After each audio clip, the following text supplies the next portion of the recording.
I'm Admiral Alexandra Callahan, 44 years old, and I went from being the daughter of a Navy logistics officer to commanding Unit 77, one of the most covert task forces in U.S. Special Operations.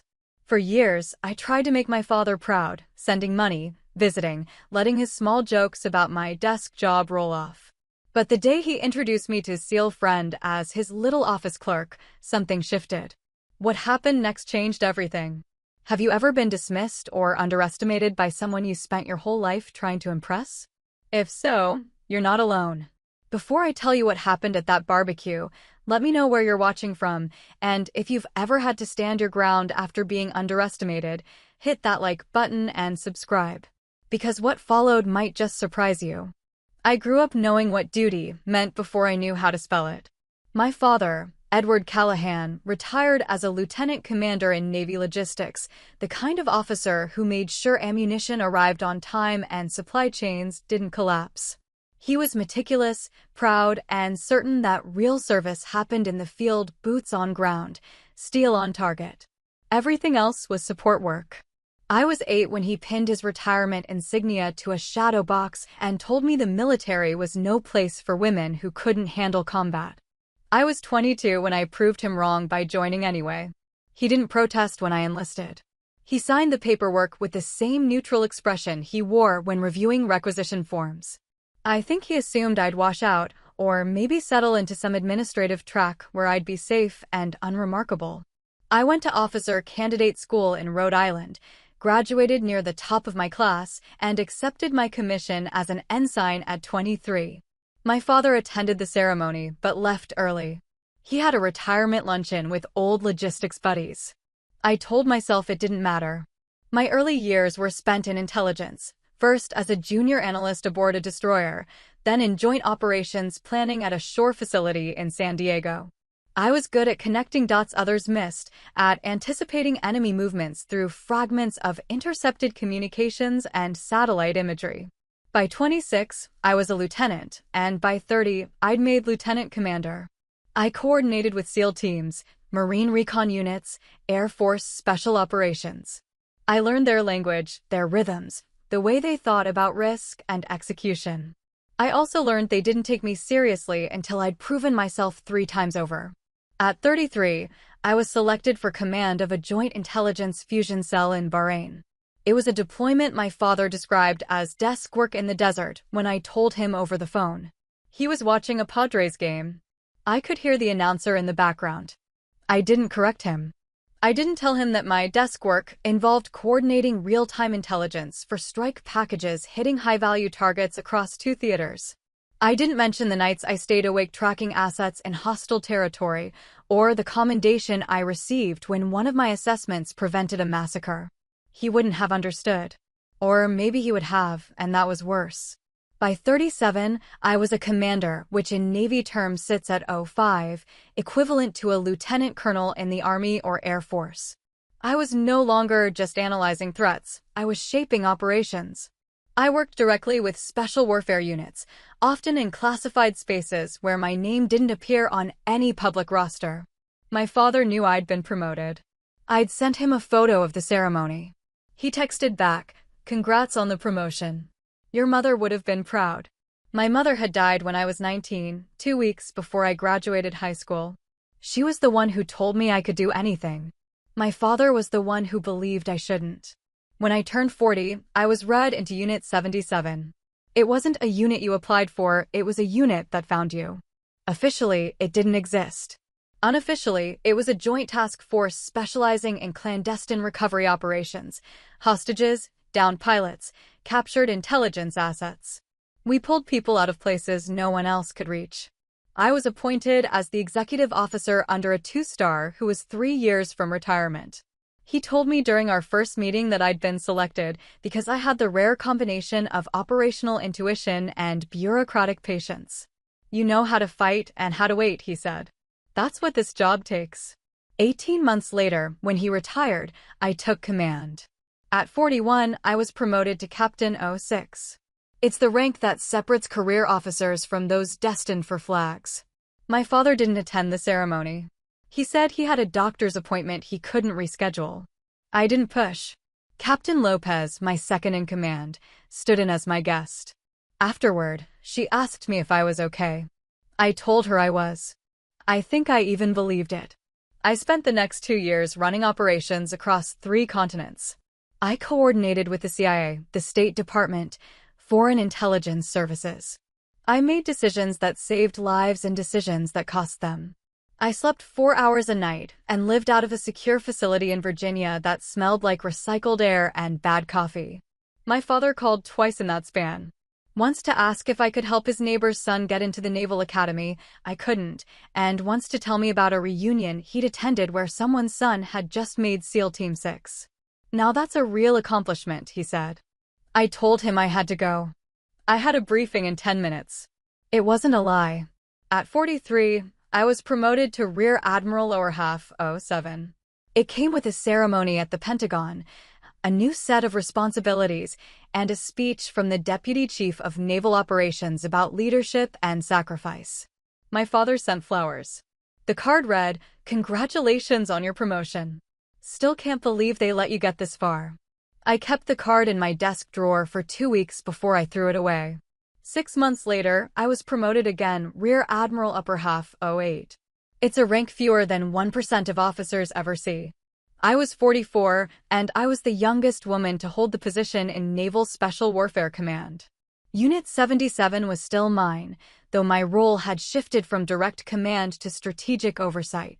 I spent more time in briefing rooms than operation centers, more time managing egos and expectations than missions.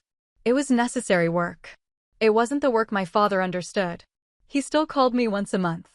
The conversations were short, surface level. He'd ask how I was doing. I'd say fine. He'd tell me about his garden or his poker nights with other retirees. He never asked about my work. I never offered. It became a rhythm, a script we followed because neither of us knew how to break it. I told myself it was enough. I told myself I didn't need his approval.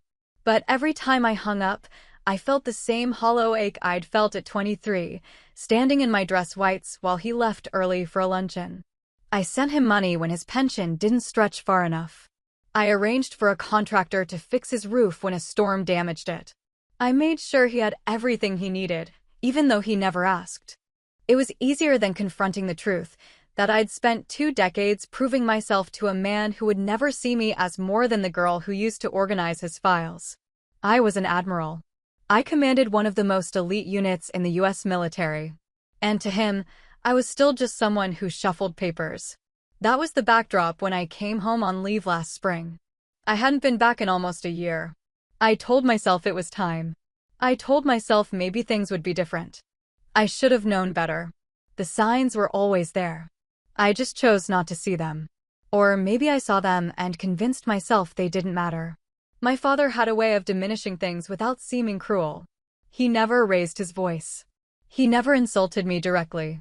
He just made it clear, in 1,000 small ways, that what I did wasn't real service. It started when I was still a lieutenant. I came home for Thanksgiving, and he introduced me to his poker group as my daughter, the Navy girl. One of them asked what I did, and before I could answer, my father said, "Intelligence analysis. Lots of computers and reports. Not exactly kicking down doors." The men laughed. I smiled and changed the subject. Later, when I tried to tell him about a commendation I'd received, he nodded and said, "That's nice, sweetheart," then went back to watching the game. By the time I made lieutenant commander, the pattern was set. He'd brag about other people's children, sons who were Marines, pilots, SEALs.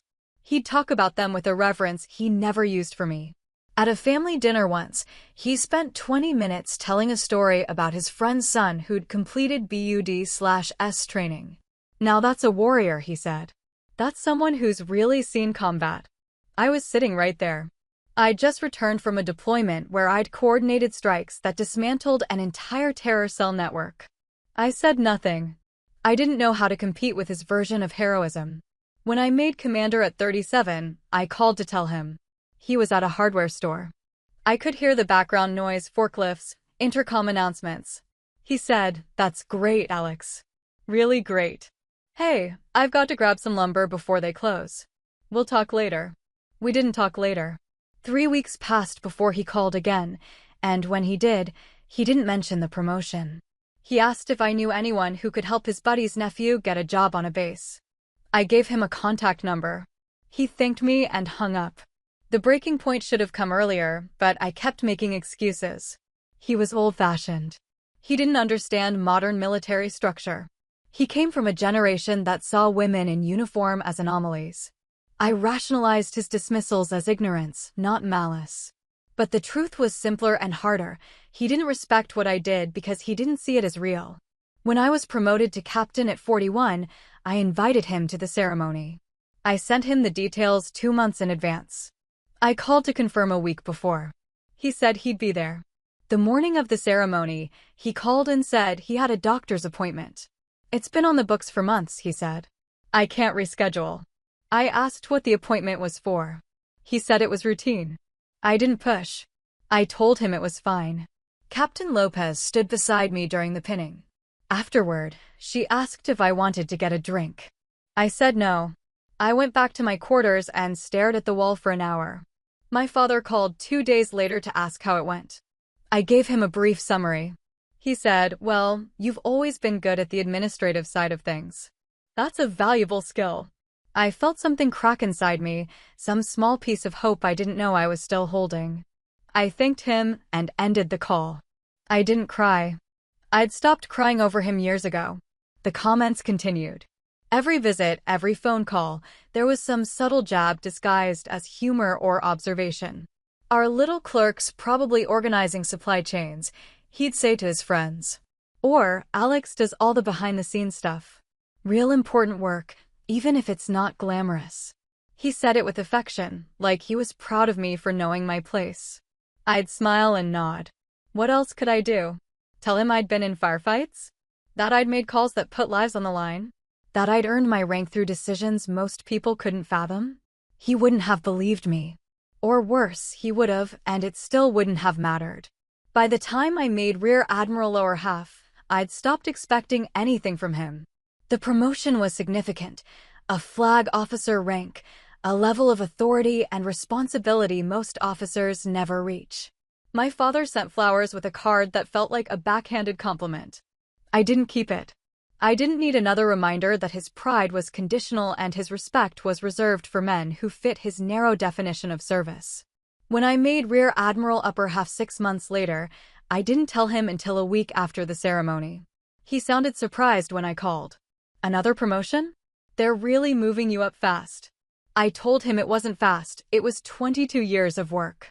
He said, "Well, you always were good at climbing the ladder. Your mother had that same ambition." It wasn't a compliment. It was a dismissal. I let it go. I always let it go. The last conversation before I came home was brief. I called to let him know I'd be on leave and wanted to visit. He sounded pleased. "That'd be great, Alex. I'm having a few of the guys over for a barbecue. You should come. It'll be good to see you." I asked who'd be there. He rattled off names, old Navy buddies, a couple of guys from his logistics days. And Jacob Rains, a SEAL commander he'd stayed in touch with over the years. "Jake's a hell of an operator," my father said. "You'll like him. Real warfighter." I said I'd be there. I hung up and stared at my phone, wondering why I kept doing this to myself. I drove 6 hours to reach my father's house. The route was familiar, Interstate 95 through Virginia, cutting west toward the Blue Ridge foothills where he'd retired 15 years ago. The house was small, a single-story ranch with a carport and a yard that needed mowing. I arrived just after 1,300 hours on a Saturday. The driveway was already crowded with trucks and a Jeep with veteran plates. I parked on the street and sat in my car for a moment, gathering myself. I was in dress whites. I'd come straight from a ceremony in D.C., and I hadn't had time to change. I told myself it didn't matter. It was just a barbecue. My father was in the backyard when I walked around the side of the house. He was standing near a grill, beer in hand, talking to 3 men I didn't recognize. One of them was younger, maybe late 30s, with the build and bearing of someone who still ran 10 miles before breakfast. That had to be Rains. My father saw me first. He grinned and raised his beer. "Our little office clerk is home," he called out, loud enough for everyone to hear. The men turned. A couple of them chuckled. I forced a smile and kept walking. My father met me halfway across the yard and pulled me into a one-armed hug. Look at you, all dressed up. You come from a meeting or something? I told him I'd been at a change of command ceremony in D.C. He nodded absently, already turning back to his friends. Guys, this is my daughter, Alex. She's in the Navy. Does all the intel paperwork and coordination. Real brain work. One of the older men shook my hand. Logistics? He asked. I said intelligence and special operations. He nodded like he didn't know the difference. The younger man, Rains, stepped forward. He had sharp eyes and the kind of calm intensity you see in operators who've spent years in bad places. He extended his hand, and I shook it. Commander Rains, he said. Good to meet you, ma'am. Likewise, I said. My father clapped him on the shoulder. Jake here just got back from a rotation overseas. Can't talk about it, but let's just say he's been keeping the bad guys on their toes. Rains smiled politely, but said nothing. I liked him immediately. We moved toward the grill. My father handed me a beer, and the conversation shifted to sports, the weather, the usual safe topics men default to when they're not sure what to say. I stood at the edge of the group, half listening, trying to decide how long I needed to stay before I could make an excuse and leave. That's when Rains saw the tattoo. It was on my left forearm, just below the sleeve of my dress whites. A trident with the numbers 77 beneath it, small and precise. I'd gotten it years ago, back when Unit 77 was still new and we were still figuring out what we were.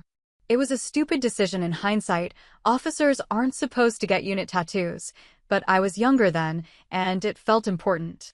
I'd kept it covered ever since, but dress whites have short sleeves. There was no hiding it. Rains was mid-sentence when he saw it. He stopped talking. His expression shifted from casual to something else, recognition, maybe disbelief. He stared at my arm for a long moment, then looked up at my face, then back at the tattoo. Unit 77, he said quietly.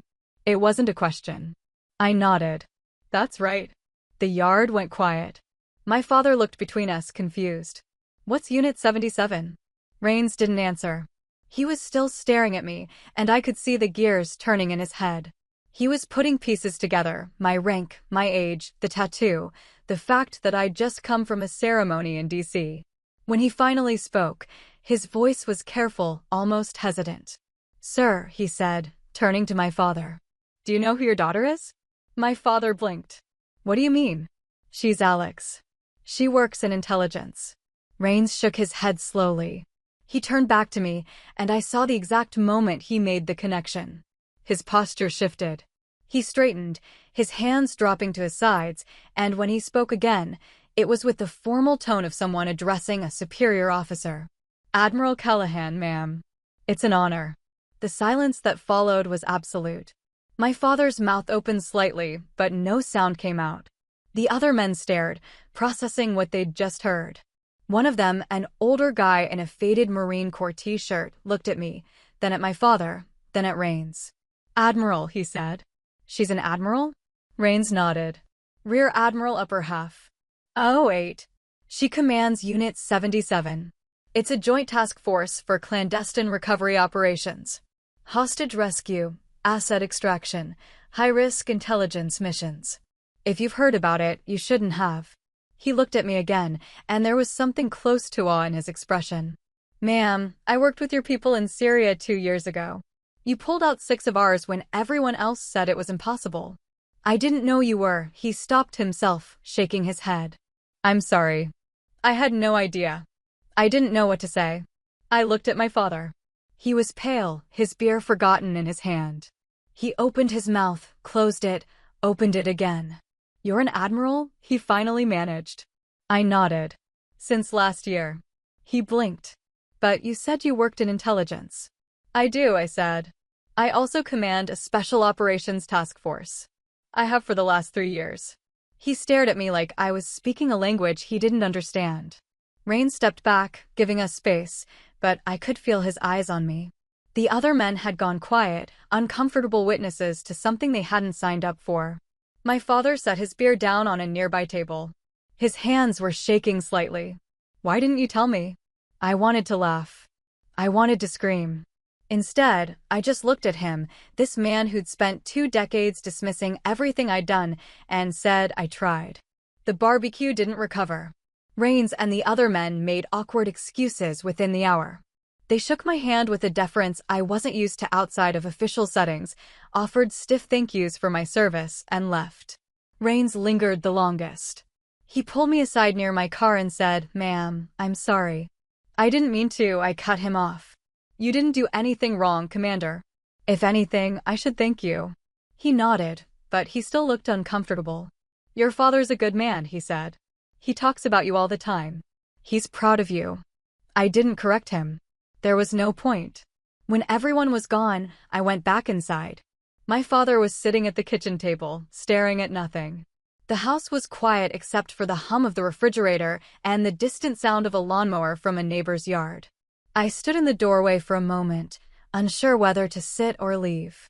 He looked up at me, and for the first time in my life, I saw something I didn't recognize in his expression. Not anger. Not dismissal. Shame. "I didn't know," he said quietly. I pulled out a chair and sat across from him. "You didn't ask." He flinched. It was a small movement, barely perceptible, but I saw it. "I thought," he stopped, shaking his head. "I thought you were doing admin work. Coordination." "I didn't know you were," he gestured vaguely, unable to finish the sentence. "A flag officer?" I offered.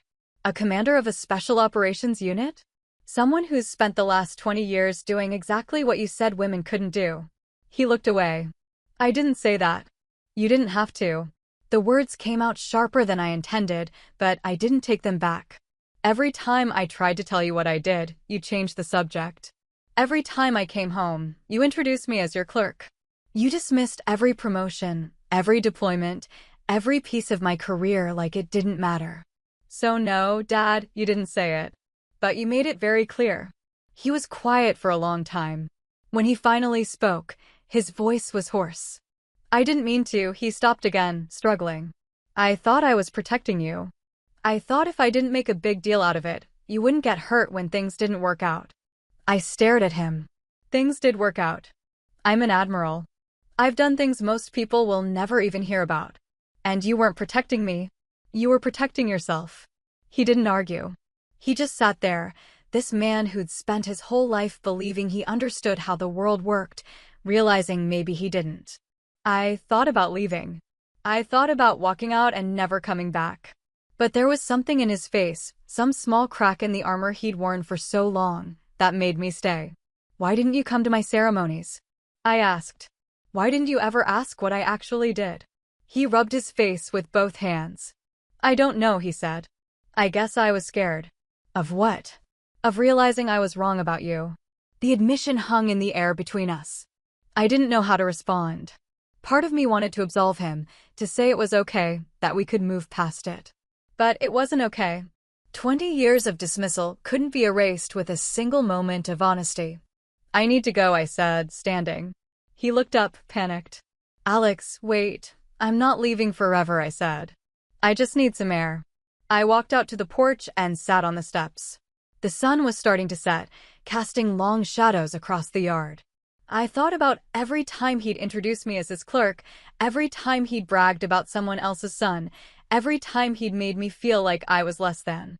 And I thought about Rains, the way his expression had shifted when he saw the tattoo, the way he'd straightened and called me ma'am. It was the first time my father had ever seen someone treat me with the respect I'd earned. He came out 10 minutes later and sat beside me. We didn't speak for a while. Finally, he said, "I'm sorry." I didn't look at him. "For what, specifically?" "For not seeing you," he said. "For not understanding what you were doing.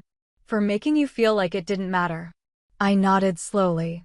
"Okay, that's it?" he asked. "Just okay?" I turned to face him. "What do you want me to say?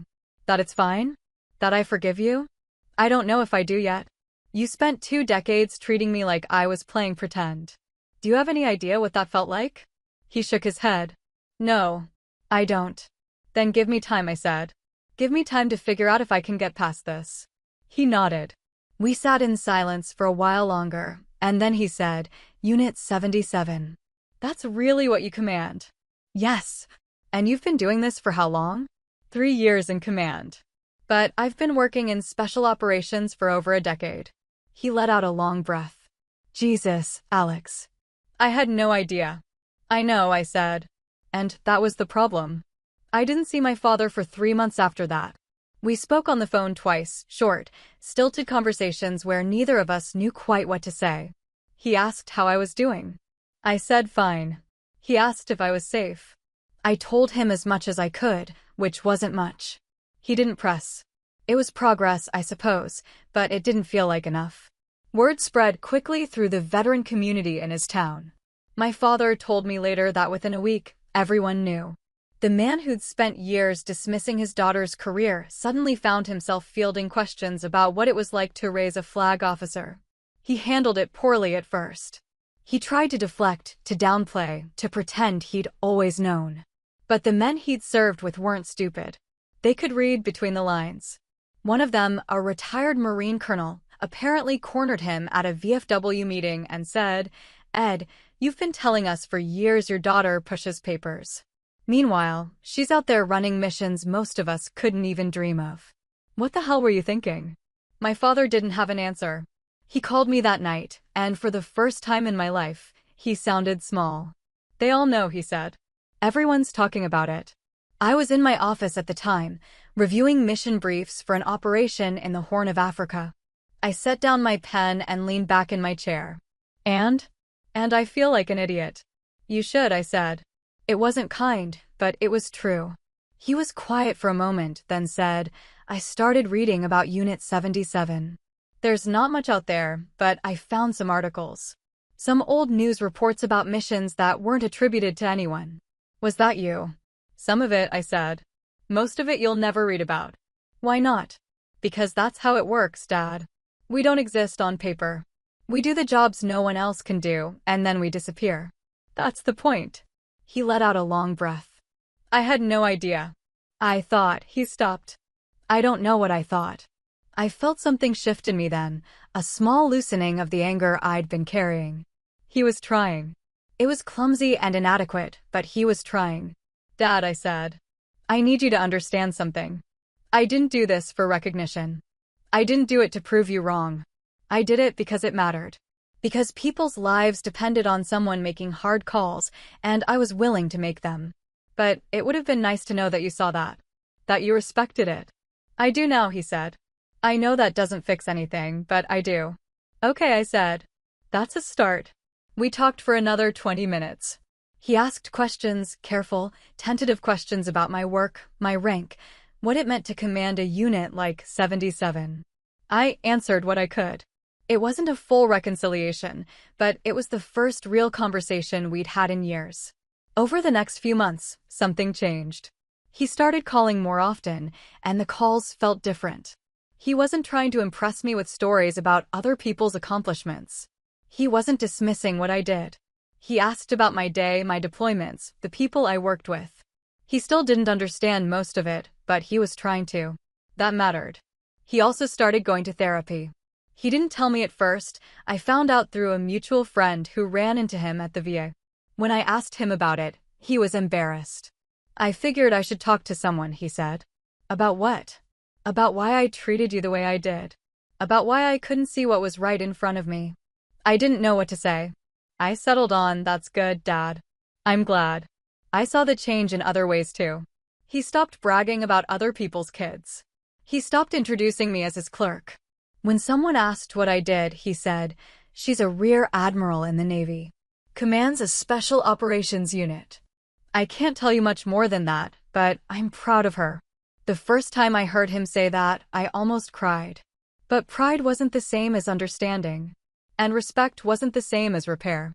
There were still moments when I'd catch him looking at me like he didn't recognize me, like the daughter he thought he knew had been replaced by someone else entirely. Maybe that was true.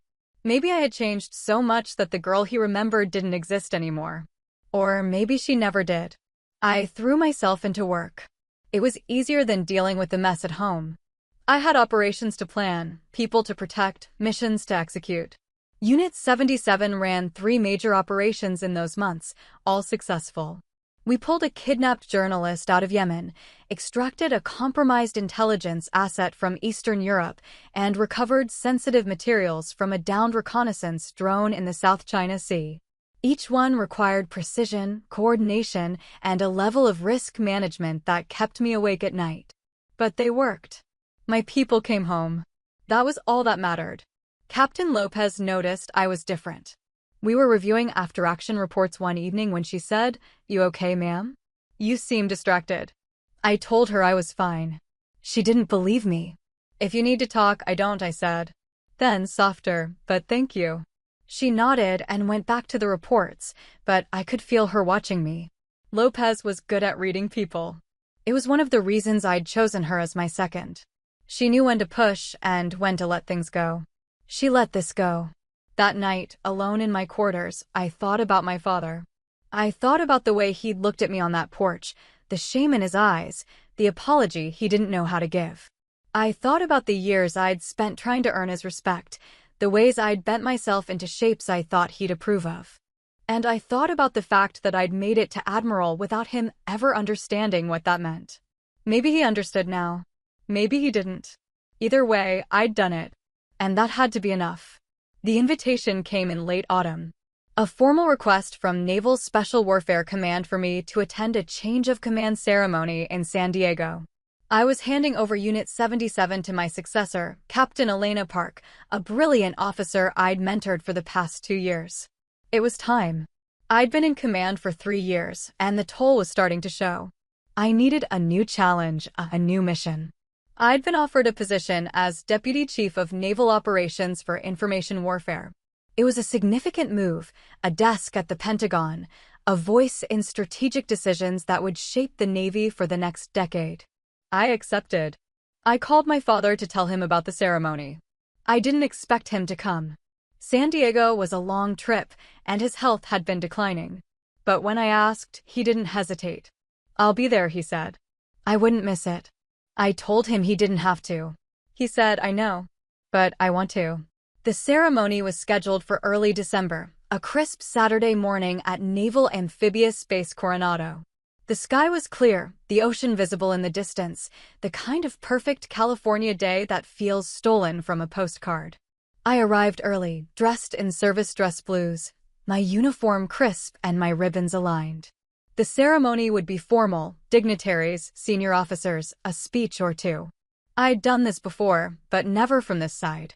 Never as the one letting go. My father arrived an hour before the ceremony started. I saw him from across the parade ground, walking slowly with a cane I didn't know he needed. He was wearing his old service dress uniform, the one he'd kept in a garment bag for the last 15 years. It fit him differently now, looser in some places, tighter in others. He looked older, smaller, but he stood straight. When he reached me, he saluted. I returned it, then pulled him into a hug. "You didn't have to wear the uniform," I said. "I wanted to," he replied. Felt right. We didn't have much time to talk before the ceremony began. I introduced him to a few of my staff, including Captain Lopez and Lieutenant Park. He shook their hands with a formality I wasn't used to seeing from him. When Lopez said, "Your daughter's the best commander I've ever served under," he nodded and said, "I'm starting to understand that." The ceremony itself was precise and efficient, the way military ceremonies always are. There were speeches, one from the outgoing 2-star, one from me, one from Park. I talked about service, about the mission, about the extraordinary people I'd had the honor of leading. I didn't talk about my father. But when I looked out at the crowd and saw him standing in the front row, tears streaming down his face, I felt something break open inside me. After the ceremony, after the handshakes and the photos and the obligatory small talk, my father and I found a quiet spot near the waterfront. We sat on a bench overlooking the bay, the sound of seagulls and distant boat engines filling the silence between us. He was the first to speak. I should have known Lex. It was the first time he'd called me that in years. My mother used to call me Lex. He'd stopped after she died. "Known what?" I asked. "Who you were. What you were capable of." I should have seen it. I looked out at the water. "Maybe. But you didn't." "I was scared," he said. "Of you. Of losing you. Of you going somewhere I couldn't follow." I turned to face him. I've been going places you couldn't follow for 20 years, Dad. That's the job. He nodded. I know. And I made it worse by pretending I didn't see it. By acting like what you did didn't matter. I thought if I didn't take it seriously, it wouldn't be real. And if it wasn't real, you'd be safe. But I wasn't safe, I said. I was in danger. I've been in danger my entire career. And you never acknowledged it because you couldn't handle it. You're right, he said. And I'm sorry. We sat in silence for a while. Then he reached into his jacket and pulled out a small box. He handed it to me without a word. Inside was his navy ring, the one he'd worn for 30 years. What's this? I asked. It's yours, he said. I should have given it to you a long time ago. Dad, I can't. Yes, you can, he interrupted. You earned it. You earned it more than I ever did. I held the ring in my hand, feeling its weight. It was scratched and worn, the gold dull from decades of wear. It smelled faintly of metal and salt air. I slipped it onto my finger. It was too big, but I didn't care. Thank you, I said. He nodded, and for a moment, I thought we might actually be okay. Not healed, not whole, but something close to understanding. I just never thought they'd let someone like us lead a unit like that, he said quietly. I pulled the ring off and handed it back to him. He looked confused. What, they didn't let me, Dad, I said. I earned it. There's a difference. His face fell. He stared at the ring in his palm, then back at me. I didn't mean I know what you meant, I said. And that's the problem. You still don't get it. This wasn't about luck or being let in. This was about proving myself every single day for 20 years. It was about being twice as good to get half the credit. It was about making decisions that would have broken most people and doing it without recognition because that's what the job required. He looked down. I'm sorry, Alex. I don't know how to do this. I don't know how to be what you need. I needed a father who believed in me, I said. But I'll settle for one who's trying to understand. He was quiet for a long time. Then he closed his hand around the ring and said, I'm trying. I know it doesn't fix anything, but I am. I nodded. I know. We sat there until the sun began to set, painting the bay in shades of orange and pink. It wasn't forgiveness, not yet. But it was something. A crack in the wall. A possibility. When we finally stood to leave, he offered me his arm. I took it, and we walked back toward the parking lot together, an old man in an outdated uniform and his daughter the Admiral, neither of us quite sure what came next, but willing to find out. The months that followed were a study in reconstruction. I threw myself into my new role at the Pentagon, learning the rhythms of bureaucratic warfare, navigating the politics of joint operations planning and information warfare strategy. It was different from commanding Unit 77, less immediate, more abstract, but no less important. The decisions I made would ripple through the entire Navy, would shape doctrine and capability for years to come. My father and I spoke every week. The conversations were still sometimes awkward, still sometimes strained, but they were real. He asked questions about my work, and I answered as much as I could. He told me about his therapy sessions, about the things he was learning about himself. The therapist says I have trouble accepting things I can't control, he said once. She says I tried to make you smaller, so I wouldn't have to worry about you. That sounds about right, I said. He laughed, a short, bitter sound. Yeah, it does. He started reading military history, books about leadership, about women in combat, about the evolution of special operations. He'd call me with questions about things he didn't understand. It says here that Admiral Grace Hopper invented computer programming languages, he said once. Did you know that? I told him I did. She was a rear admiral, he continued. Just like you. I never knew that. There have been a lot of women doing remarkable things in the military, I said. We've just been doing it quietly. Too quietly, he said. Someone should have told me. I wanted to say that I'd tried to tell him, that I'd spent years trying to make him see. But I let it go. He was learning. That had to be enough. In the spring, he came to visit me in Virginia. It was the first time he'd ever come to see me rather than the other way around. I picked him up from the airport, and we drove through Arlington, past the Pentagon, past the memorials and monuments that marked the capital of American military power. He stared out the window like a tourist, taking it all in. You work here, he said, more to himself than to me. You actually work here? I do, I said. What's it like? I thought about it. Overwhelming. Important. Frustrating. Rewarding. All of it at once. I showed him my office, a small space with a window overlooking the river, walls lined with commendations and photos from various commands. He stood in the doorway for a long moment, just looking. This is real, he said quietly. This is actually real. It always was, I said. He nodded. I know. I'm starting to understand that. We had dinner that night at a quiet restaurant in Alexandria. Over wine and pasta, he told me about his life, about the things he regretted, about the ways he wished he'd been different. I was a good logistics officer, he said. But I was a mediocre father. I see that now. You weren't mediocre, I said. You were absent. There's a difference. He flinched, but he didn't argue. You're right. I was. And I'm sorry. I took a sip of wine, considering my next words carefully.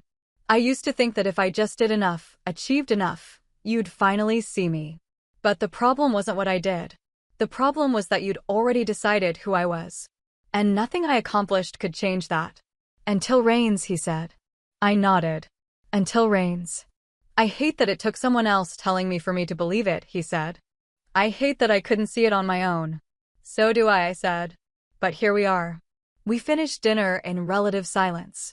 Afterward, we walked along the Potomac, the city lights reflecting off the dark water. He moved slowly, leaning on his cane, but he insisted on walking. I need to ask you something, he said after a while. Okay. Do you think you'll ever forgive me? I didn't answer right away. I thought about all the years of dismissal, all the times he'd made me feel invisible. I thought about the girl I'd been, desperate for his approval, and the woman I'd become, who'd learned to live without it. I don't know, I said finally. Maybe. But forgiveness isn't going to erase what happened. It's not going to give me back the years I spent trying to be enough for you. I know, he said. I just needed to hear you say it. We walked in silence for a while longer. Then he said, for what it's worth, you were always enough. I was just too stupid to see it. It wasn't absolution, but it was honest. And honesty, I was learning, was its own form of repair. My father's health declined over the next year. It started with small things, shortness of breath, fatigue, a persistent cough he kept dismissing as allergies. By summer, the doctors had a diagnosis, congestive heart failure, complicated by decades of untreated hypertension. They gave him 2 years, maybe 3 if he was lucky, and followed their orders. He wasn't good at following orders. I flew home as often as I could, juggling Pentagon briefings with hospital visits, secure phone calls with bedside conversations. He hated that I was there, hated that I was seeing him weak. You've got more important things to do than babysit an old man, he'd say. I'd tell him there was nothing more important, and he'd shake his head like he didn't believe me. But he'd also talk more openly than he ever had before. About my mother, about his own father, about the ways generational trauma gets passed down like heirlooms no one wants, but everyone keeps. My dad never told me he was proud of me either, he said once. I swore I'd be different with my kids. And then I just repeated the same mistakes. You didn't have to, I said. I know. But it's easier to repeat what you know than to build something new. He looked at me, his eyes clearer than they'd been in days. You built something new. You broke the pattern. I had to, I said. There wasn't another option. He smiled weakly. You always were stubborn. You got that from your mother. In the fall, I brought Lieutenant Park to meet him. She'd taken command of Unit 77 with the same precision and dedication I'd hoped for, and I wanted him to see what came next, to understand that the work continued. He sat in his living room, oxygen cannula in his nose, and listened as Park told him about a recent operation, classified details stripped away, but the shape of it clear enough. When she finished, he nodded slowly. You're doing good work, he said. Thank you, sir, Park replied. He turned to me. You trained her. I mentored her. She did the work herself. He looked between us, and I saw something like wonder in his face. This is your legacy, he said. Not just the missions. The people. I hadn't thought of it that way, but he was right. The missions would be forgotten, buried in classified archives no one would ever read. But the people, the officers I'd trained, the leaders I'd shaped, they'd carry forward. They were the legacy. By December, he was in hospice. I took emergency leave and moved into his house, sleeping on the couch, managing his care, fielding calls from distant relatives who suddenly wanted to reconnect. Captain Lopez handled my responsibilities at the Pentagon without complaint. "Take the time you need, ma'am," she said. "We've got this." My father drifted in and out of consciousness those final weeks. Sometimes he'd wake and know exactly where he was, who I was. Other times he'd call me by my mother's name, or ask when he had to report for duty. I'd hold his hand and tell him he was home, that he was safe, that everything was taken care of. 3 days before he died, he had a moment of clarity. He called me over to his bed, his voice barely a whisper. "Lex, I'm here, Dad. I need to tell you something." "Okay." I was wrong about everything. About you, about what mattered, about what makes someone a warrior. You were braver than any of us. You walked into rooms where no one wanted you and made them give you a seat at the table. That's courage. That's real strength. I felt tears burning in my eyes. "Thank you for saying that." "I should have said it 20 years ago," he said. "I'm sorry I didn't." "I know," I said. "I forgive you." He closed his eyes, and I thought he drifted off again. But then he squeezed my hand and said, "Your mother would be so proud of you." "I am too. I hope you know that." "I do now," I said. He died 2 days later, on a Tuesday morning just after dawn. I was sitting beside him, reading a book, when his breathing changed. I set the book down and took his hand, and I stayed there until the end. It was quiet. It was peaceful. It was nothing like the way he'd lived, and maybe that was a mercy. We buried him with full military honors at Arlington National Cemetery. It took some work. He hadn't served long enough to automatically qualify, and his rank wasn't high enough to guarantee a spot. But I made some calls, pulled some strings, and got him in. He would have hated that I used my position to arrange it. He also would have been secretly pleased. The funeral was small. A handful of his old Navy friends, some neighbors, a few distant relatives. Captain Lopez came, and Lieutenant Park and Commander Rains, who'd stayed in touch after that barbecue. The Navy provided an honor guard, young sailors in dress blues who folded the flag with mechanical precision and handed it to me with rehearsed words of gratitude for his service. I held the flag in my lap during the chaplain's remarks, feeling its weight, thinking about what it represented. Not just my father's service, but mine. Not just his legacy, but the one I was still building. When the honor guard fired the rifle salute, I didn't flinch. I'd heard worse sounds in worse places. After the service, people approached me to offer condolences.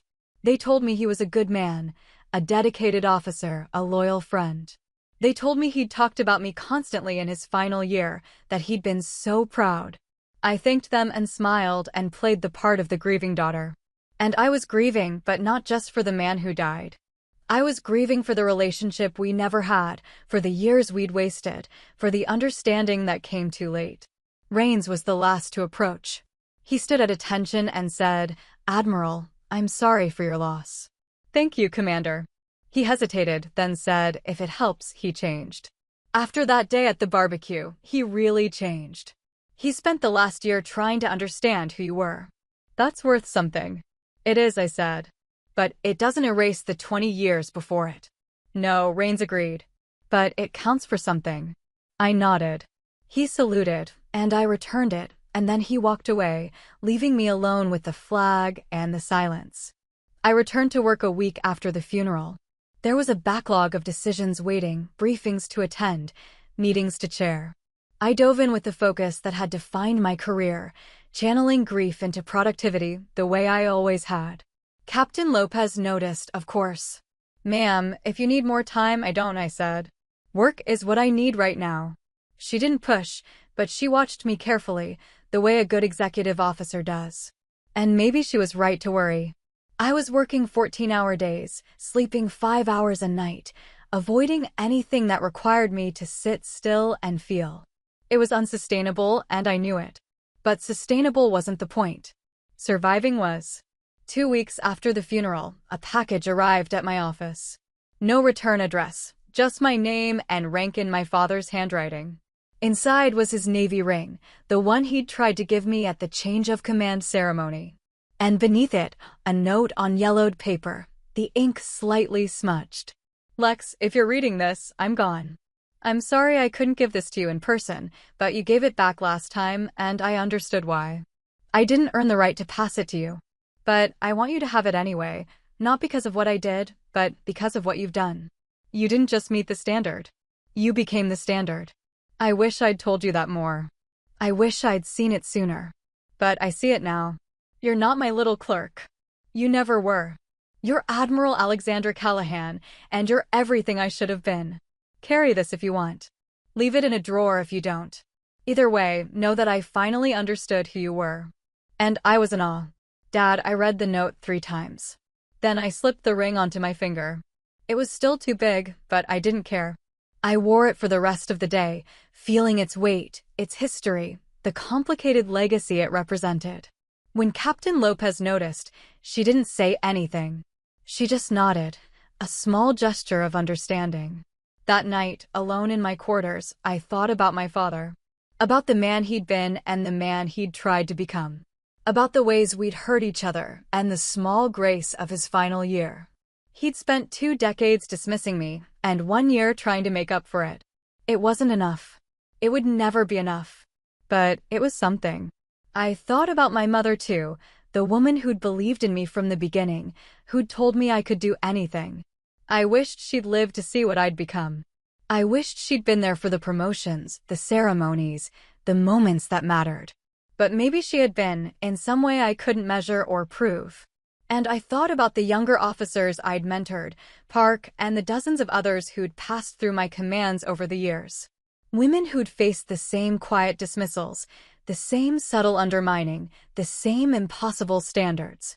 I'd tried to give them what I never had, someone who saw them, who believed them, who cleared the path so they didn't have to fight every battle I'd fought. That was the real work. Not the operations or the missions or the classified briefings. The real work was making sure the next generation didn't have to prove themselves the way I had. The real work was changing the culture one conversation, one decision, one promotion at a time. I pulled out my phone and called Lieutenant Park. She answered on the second ring. Admiral? Is everything okay? Everything's fine, I said. I just wanted to check in. How's command treating you? It's good, ma'am. Challenging, but good. That's how it should be, I said. Elena, I need you to remember something. Yes, ma'am. You belong there. You earned that command through years of hard work and dedication. Don't let anyone make you doubt that. Not your peers, not your superiors, not anyone. There was a pause. Then, quietly, did someone make you doubt it, ma'am? For a long time, I said. Too long. Don't make my mistake. I won't, she said. I promise. Good. Carry on, Lieutenant. Aye, aye, ma'am. I hung up and sat in the silence of my quarters, feeling something like peace settle over me. My father had introduced me wrong once. He'd called me his little clerk, dismissed my achievements, refused to see who I'd become. But in the end, he'd seen it. In the end, he'd known. And maybe that was enough. Not forgiveness, not absolution, but acknowledgement. The recognition that I'd done something worthy, something that mattered. I'd served quietly for 20 years, and then someone had finally noticed. Not because I demanded it, but because the truth had a way of revealing itself. I looked down at my father's ring, still too big on my finger, and thought about the note he'd left. You're everything I should have been, he'd written. But he was wrong about that. I wasn't what he should have been. I was what I'd chosen to become. And that distinction mattered. 5 years later, I stood in the same Pentagon office, now as a 3-star admiral serving as Deputy Chief of Naval Operations. The responsibilities had grown, the decisions had become weightier, but the core of the work remained the same: protecting people, enabling missions, shaping the future of naval warfare. I was 50 now, with more gray in my hair and more lines around my eyes. But I was still here, still serving, still fighting for the things that mattered. Lieutenant Park was now Commander Park, commanding her own battle group. She'd exceeded every expectation I'd had for her, and I'd had high expectations. We spoke regularly, and every conversation reminded me why I'd chosen this path. Not for recognition or glory, but for the opportunity to build something that would outlast me.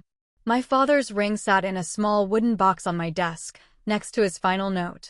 I didn't wear it anymore. It was too loose and too impractical for the work I did, but I kept it close. Some days I'd open the box and read the note, reminding myself of how far we'd both come. Other days I'd leave it closed, focused on the present rather than the past. The wound he'd left hadn't fully healed. I'm not sure it ever would. But it had scarred over, leaving behind a harder, wiser version of myself. I'd learned that respect couldn't be demanded, only revealed. That some apologies came through changed behavior rather than words.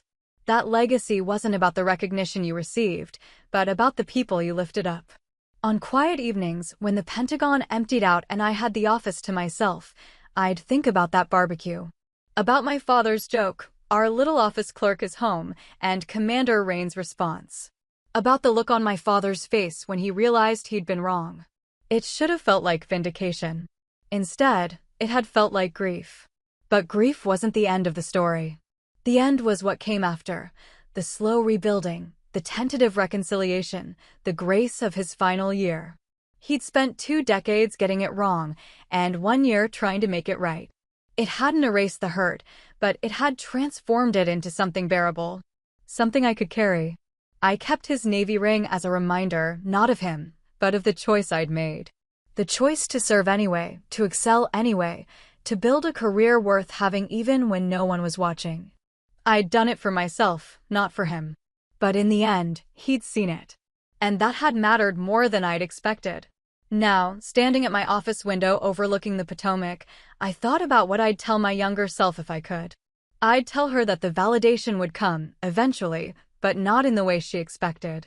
I'd tell her that she'd spend years proving herself to someone who couldn't see her, and that it would hurt, but it wouldn't break her. I'd tell her that she'd make admiral, that she'd command elite units, that she'd shape the future of naval warfare. And I'd tell her that none of it would mean as much as the moment when her father finally called her by her rank. He'd introduced me wrong once. But in the end, he knew exactly who I was. And maybe, after everything, that was enough. 1 year later, I was sitting in a congressional hearing room, testifying about the future of special operations integration. The questions were pointed, the atmosphere tense, and somewhere in the back of my mind I kept thinking my father would have been terrified by this. Not because of the stakes, he'd understood pressure, but because he never would have imagined his daughter in this chair, speaking with authority about national security strategy to people who held the nation's purse strings. The hearing wrapped at 1600 hours. I had 30 minutes before my next meeting, so I ducked into a quiet corridor and checked my phone. There was a message from Commander Park, "Ma'am, something you should see."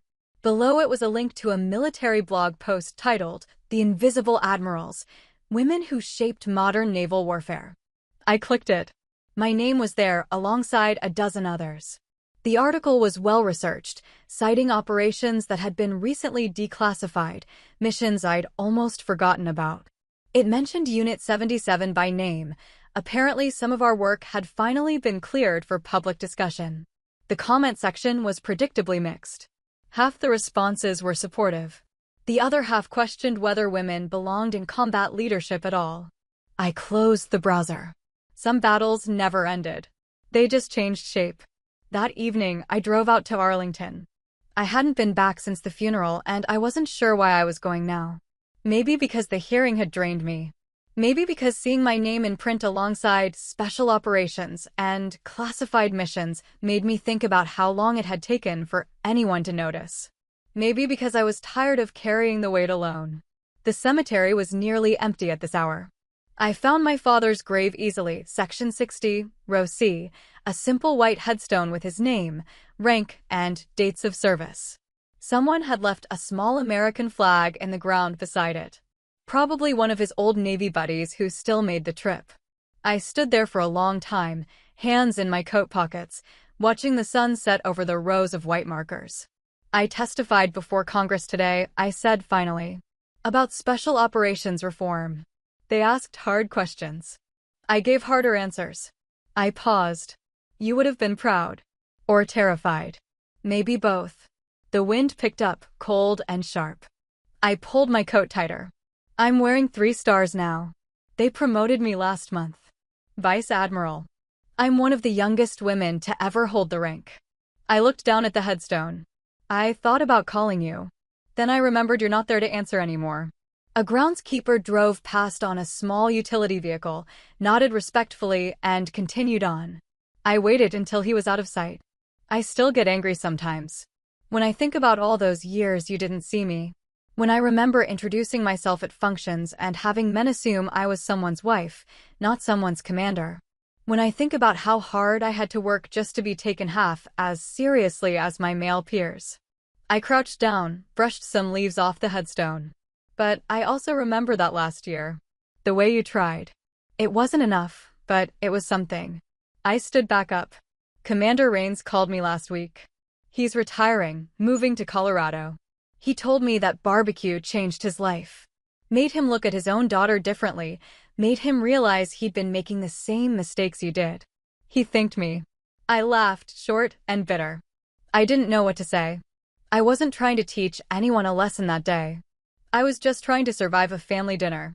A jet passed overhead, likely heading to Reagan National. I tracked it across the sky until it disappeared. I'm mentoring 6 junior officers right now. All women. All brilliant. All fighting battles they shouldn't have to fight. I'm trying to make it easier for them.